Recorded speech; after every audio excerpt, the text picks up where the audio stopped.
آپ کسی سے ڈیل کرتے ہیں نا تو صرف آپ دونوں کا معاملہ دیکھا جائے گا، پیچھے والا کیا کر رہا ہے یا اس نے کس سے کیا لیا، یہ آپ کا ہیڈک نہیں ہے۔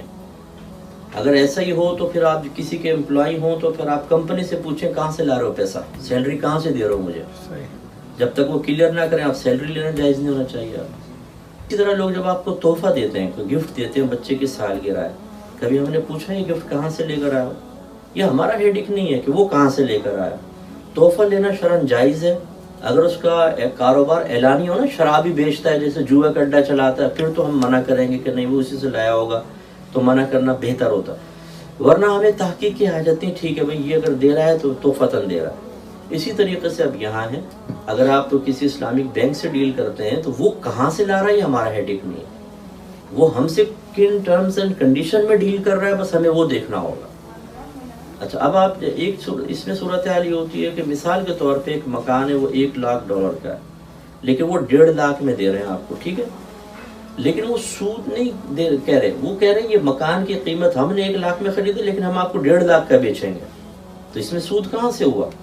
ہر ایک ایسا کرتا ہے، آپ ایک چیز لاتے ہیں اسے تھوڑا سا نفع میں ہی بیچتے ہیں، ٹھیک ہے نا۔ اگر آپ نفع میں نہ بیچیں تو پھر تو فائدہ ہی نہیں نا۔ اس کو بیع تولیہ کہتے ہیں، اگر یاد رہے کہ بغیر پروفٹ رکھے کسی کو بیچ دیں کوئی چیز، کو بیع تولیہ کہتے ہیں۔ نبی کریم صلی اللہ علیہ وسلم جب ہجرت فرمانے لگے تو صدیق اکبر رضی اللہ تعالیٰ عنہ 2 اونٹ لے کر آئے، رسول اللہ ایک آپ کا ایک میرا ہے، تو سرکار نے فرمایا اس کی قیمت کیا ہے؟ کہا کہ رسول اللہ میں آپ سے قیمت لوں گا۔ سرکار نے فرمایا اگر قیمت نہیں لوگے تو میں یہ اونٹ نہیں لوں گا، کیونکہ میں اپنے سفر کو خالصتاً اللہ کے لیے رکھنا چاہتا ہوں۔ تو انہوں نے رسول اللہ جتنے کا اونٹ ہے اتنی قیمت دے دیں، سرکار نے دے دی۔ ابھی وداؤٹ پروفٹ تھا نا، تو اس کو کہتے ہیں بیع تولیہ۔ اگر بینک یہ بیع تولیہ کرنا شروع کر دے تو بینک تو چل گیا، تو لازم بات ہے کہ ہم اور آپ بھی اسی طرح کرتے ہیں کہ چیز کو تھوڑا سا پروفٹ کے ساتھ بیچتے ہیں، تو یہ سود نہیں ہے۔ سود کب بنے گا کہ اگر بینک آپ کو مکان نہیں دے رہا، وہ آپ کو قرضہ دے رہا، ٹھیک ہے، 1 لاکھ قرضہ دے رہا ہے کہ آپ اس سے مکان خرید لیں، لیکن جب آپ ہمیں قرض لوٹائیں گے تو 1.5 لاکھ واپس کرنا ہوگا یا 1.25 لاکھ واپس کرنا ہوگا۔ اب جتنا زائد آپ دے رہے ہیں وہ سود ہے۔ لیکن اگر وہ مکان خرید کر آپ کو دے رہا اور کہتا ہے یہ 1 لاکھ کا لیکن ہم آپ کو 1.5 لاکھ کا دے رہے ہیں، تو ٹھیک ہے، اس نے 1 لاکھ کا خریدا، اب وہ ہم سے 1.5 لاکھ کی ڈیل کر رہا ہے، شرعاً بالکل جائز ہے۔ ہر ایک اپنی دکان یا مکان ایسے پروفٹ کے ساتھ بیچتا ہے تو یہ شرعاً جائز ہوگا۔ اچھا اب یہ ہوتا یہ ہے کہ بعض اوقات پیسہ دیتا ہے بینک اور اس پہ پروفٹ لیتا ہے، جیسے یہ صورت، جیسے اس میں ایک جواز کی صورت ہو سکتی ہے اگر بینک والے مانے تو، کہ جیسے 1 لاکھ وہ دے کر اور آپ سے 1,25,000 لینا چاہتے ہیں، آپ 1 لاکھ کی ڈیل کریں، 1 لاکھ میں قرض لیتا ہوں، جواب میں 1 لاکھ ہی دوں گا، اور 25,000 کا آپ بینک سے ایک کوئی پین خرید لیں، کیونکہ یہ ہماری مرضی ہوتی، شریعت نے پروفٹ کی کوئی حد مقرر نہیں کی ہے۔ جو کہتے ہیں نا لوگ کہ آٹے میں نمک کے برابر پروفٹ جائز ہے، ارے بھائی یہ نمک کی مقدار تم نے کہاں سے لے کر، اچھا بتاؤ آٹا کتنا تھا، اس میں نمک کتنا؟ اگر 50 بوری آٹا ہوگا تو نمک زیادہ بن جائے گا، اور گھر میں جو آٹا ہوتا تو نمک اتنا سا بنے گا۔ تو یہ سب بے سروپا باتیں، ہم اپنی چیز کو بیچ سکتے ہیں چاہے کتنے نفع کیوں نہ رکھیں۔ ہاں یہ ضرور ہے کہ جو لوگوں کی ضرورت کی چیز ہوتی ہے اس میں اتنا زیادہ پروفٹ رکھنا کہ وہ بیچارے تکلیف میں مبتلا ہو جائیں، اس کو شریعت ناپسند کرتی ہے۔ جیسے ہمارے پاکستان میں آٹے وغیرہ کی جعلی مطلب شارٹیج دکھائی جاتی ہے، جب وہ لوگ پریشان ہوتے ہیں پھر مہنگا کر کے بیچتے ہیں، یہ غلط ہے۔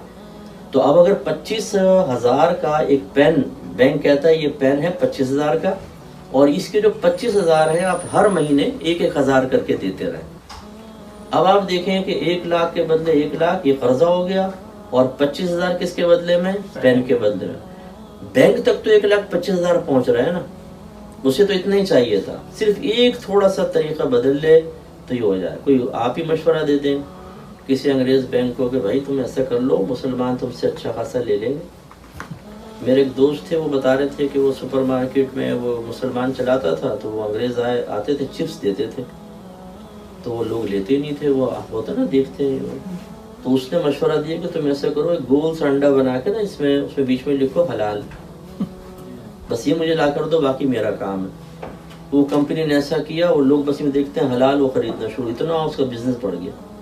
تو یہ مسئلہ ہوتا ہے کہ تھوڑی سی ٹیکنیک استعمال کریں، خیر یہ تو جعلی دھوکہ ہے، میں ویسے کہہ رہا ہوں کہ تھوڑا سا ذرا طرز بدل لیں تو فائدہ ہوتا ہے، بینک کو ہی فائدہ ہوگا۔ لیکن بینک کہتا ہے کون اسے تکلف میں پڑے.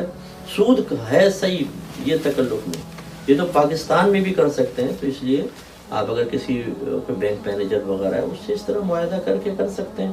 بالکل آرام سے آپ کا ماشاءاللہ مکان بھی بن سکتا ہے اور سود سے بھی بچ سکتے ہیں، اور یہ اختلافی مسئلے سے بھی بچ سکتے ہیں کہ بعض جائز کہہ رہے ہیں بعض ناجائز. تو پھر یہ ضرورت ہی نہیں کہ کسی عالم سے آپ خاص فتویٰ لیں. یہ اگر طرز اختیار کریں.